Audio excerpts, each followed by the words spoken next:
Hello everyone, welcome to tasty వంటిల్లు. Tasty వంటిల్లు ఛానల్లో ఈరోజైతే పిల్లల నుంచి పెద్దవాళ్ళ వరకు చాలా ఇష్టంగా తినే ఆలూ ఫ్రైనైతే చేశాను. ఇది చాలా సింపుల్ అండ్ ఫాస్ట్గా అయిపోతుంది. ఇది ఎలా చేయాలో ఇప్పుడైతే చూసేద్దాం రండి. ముందుగా హాఫ్ కేజీ ఆలూనైతే తీసుకున్నాను. వీటిని ఈ విధంగా తొక్క తీసుకొని బాగా కడుక్కొని వీటిని చిన్న చిన్న ముక్కలుగా అయితే కట్ చేసి పెట్టుకుందాం.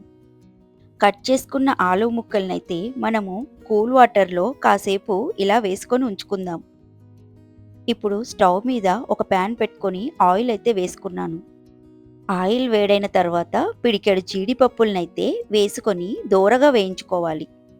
ఇవి ఇప్పుడు దోరగా వేగిపోయాయి. వీటిని తీసుకొని పక్కన పెట్టుకుంటాను. ఈ జీడిపప్పుల్ని నేను కర్రీకి తర్వాత యాడ్ చేస్తాను.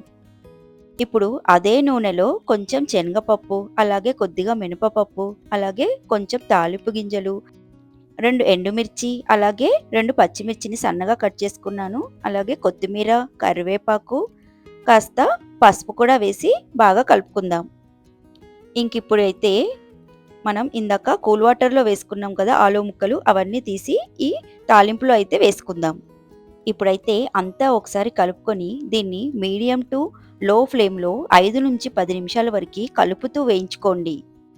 ఇప్పుడైతే ఈ ఆలు ముక్కలు కొద్దిగా ఫ్రై అయ్యాయి కాబట్టి నేను హాఫ్ టీ స్పూన్ అయితే సాల్ట్ని అయితే యాడ్ చేసుకున్నాను. ఇప్పుడు దీంట్లో ఒక చిన్న టీ స్పూన్ అల్లం వెల్లుల్లి పేస్ట్ని కూడా వేసి బాగా కలుపుకుందాం. మొత్తం అంతా ఒకసారి కలుపుకున్న తర్వాత ఇప్పుడైతే నేను ఒక ఫుల్ టీ స్పూన్ కారంనైతే యాడ్ చేసుకున్నాను. ఈ ఆలు ముక్కలకి ఉప్పు, కారం, అల్లం వెల్లుల్లి పేస్ట్ మంచిగా కలిసేలాగా మరొక 2-3 నిమిషాలైతే బాగా ఫ్రై చేసుకుందాం. ఇప్పుడైతే ఇందాక వేయించి పెట్టుకున్న జీడిపప్పులను కూడా యాడ్ చేసుకుంటున్నాను. అలాగే ఇంట్లోనే నేను తయారు చేసుకున్న గరం మసాలానైతే వేసుకున్నాను. ఇప్పుడు ఈ మసాలా అంతా ఈ జీడిపప్పులకు కూడా బాగా పట్టేలాగా మరొక 2-3 నిమిషాలైతే ఈ విధంగా ఫ్రై చేసుకుందాం. చూశారు కదా, మన కర్రీ అయితే లైట్గా బ్రౌన్ కలర్లోకి వచ్చేసింది. ఇప్పుడింకా మన కర్రీ అయిపోయినట్టే. ఇప్పుడింకా ఈ కర్రీని మనం వేడివేడిగా సర్వ్ చేసుకోవటమే. చూశారు కదా కర్రీ ఎంత బాగుందో. టేస్ట్ అయితే చాలా చాలా బాగుంది. పిల్లలైతే చాలా ఇష్టంగా తింటారు. ఈ కర్రీని ఇలాగే రైస్లో కలుపుకొని తినొచ్చు, లేదా టమాటా రసంలోకి కూడా సూపర్ కాంబినేషన్. ఈ కర్రీ పిల్లల లంచ్ బాక్స్లోకి పెడితే వాళ్ళు బాగా ఎంజాయ్ చేస్తారు.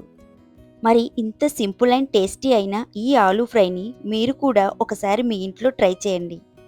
మీకు గనక నా వీడియో నచ్చినట్లయితే ప్లీజ్ లైక్ చేయండి, షేర్ చేయండి, సబ్స్క్రైబ్ చేసుకోవడం మాత్రం మర్చిపోకండి. Thank you very much.